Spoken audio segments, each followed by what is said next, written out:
Bonjour tout le monde et bienvenue dans Ciné Société, le podcast qui compare les œuvres littéraires et cinématographiques aux enjeux de la société actuelle. Et aujourd'hui, épisode un peu spécial puisqu'on va parler de deux films qui sont sortis récemment au cinéma et qui sont tous deux inspirés d'œuvres littéraires qui ont changé le cours de la littérature à leur manière.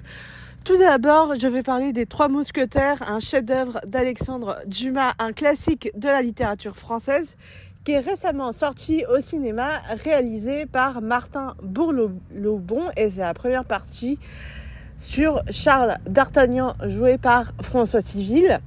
Déjà, il faut savoir que, clairement, ce film était fait pour faire un carton. Il y a eu une énorme promo autour, M6 a aimé. Ils l'ont affiché partout sur la façade de leur entreprise.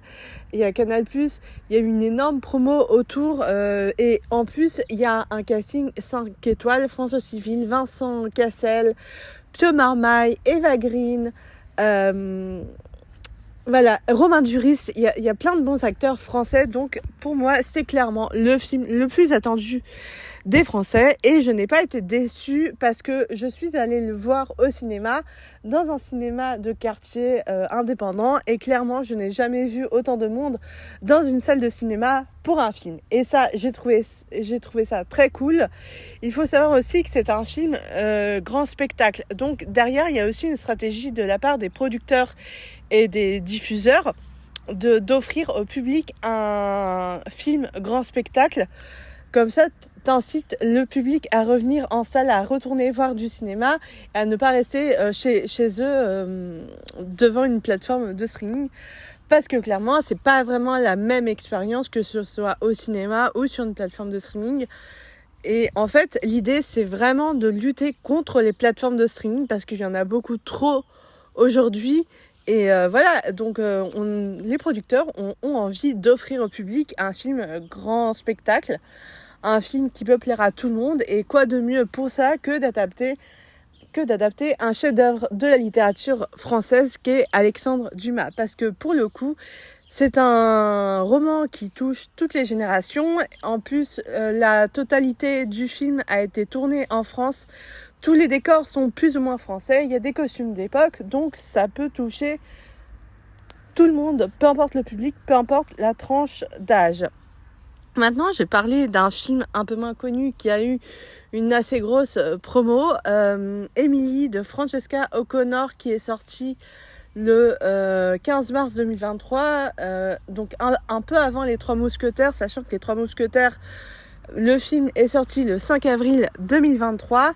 Et clairement, le film Emily, il n'a pas eu la même promo que Les Trois Mousquetaires. Et je me suis demandé si c'était réalisé par une femme et si ça comptait les exploits d'une femme. Est-ce que c'était pour ça que ça n'avait pas marché? Parce que les hommes sont relégués au second plan et parce que justement, on fait le portrait d'une jeune femme forte, rebelle, combative qui a envie d'écrire son roman. Et qui se prend des rejets au début comme tout le monde, mais qui ne lâche pas. Est-ce que c'est pour ça? C'est une question que je me suis posée, bien que le film est vraiment bien. C'est un film d'époque comme Les Trois Mousquetaires. C'est un film en costume.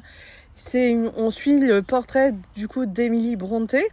Émilie Brontë, au moment où elle écrit son chef-d'œuvre Les Hauts de Hurlevent, où elle découvre son talent littéraire. Et vraiment, je suis assez déçue que ça n'ait pas eu beaucoup plus de succès que ça, sachant que Emily Brontë est une femme, que le film est porté par une jeune actrice, Emma Mackey, révélée dans Sex Education sur Netflix, et dans le film Eiffel avec Romain Duris. Mais et en plus réalisé par une femme, donc c'est encore plus intéressant de le voir. Et je me suis demandé si c'était pas juste une question de société en fait, parce que le film Emily retrace le parcours d'une jeune fille combative, rebelle, qui s'impose malgré elle en tant que femme, sachant que l'époque où elle vit, les femmes n'étaient pas vraiment considérées, à part peut-être pour faire la cuisine et pour être une bonne épouse. Et encore, les femmes n'avaient pas pour ambition d'écrire des livres, de travailler dans des entreprises. et de s'imposer vraiment en tant que pionnière de la littérature. Donc vraiment, c'est une question que je me suis posée et je pense honnêtement qu'on peut trouver des réponses parce que personnellement, j'irai voir le film Émilie parce que ça fait partie de la culture générale, quelque part comme les Trois Mousquetaires. Mais voilà, Émilie, c'est une femme, c'est Émilie Brontë, elle a écrit Les Hauts de Hurlevent. Pour moi, c'est une femme qui a révolutionné la littérature anglaise. Pour moi, Émilie Brontë, c'est une femme qui a révolutionné la littérature anglaise à sa manière. Et je trouve ça assez dommage, d'ailleurs, que même quand j'étais en fac de lettres, on ne nous faisait pas lire beaucoup d'œuvres écrites par des femmes, même si on étudiait la littérature française et que, en fait, on a étudié qu'une seule œuvre écrite par une femme en français, c'était Marguerite Duras.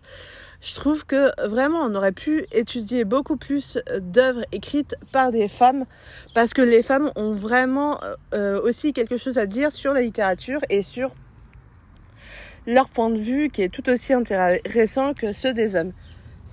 Sur ce, n'hésitez pas à me dire si vous comptez aller voir le film Les Trois Mousquetaires au cinéma, si vous comptez aussi aller voir Émilie au cinéma.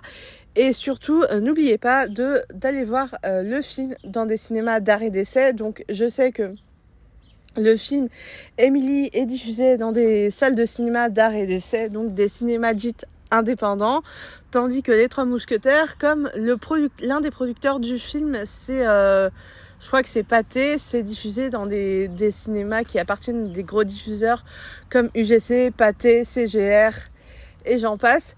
Mais je vous invite fortement à aller consommer le cinéma en salle et aussi dans des cinémas d'art et d'essai. Et nous, on se retrouve très bientôt pour un prochain sujet, une prochaine histoire, un prochain livre. Et en attendant, cultivez-vous, lisez et prenez soin de vous. Ciao!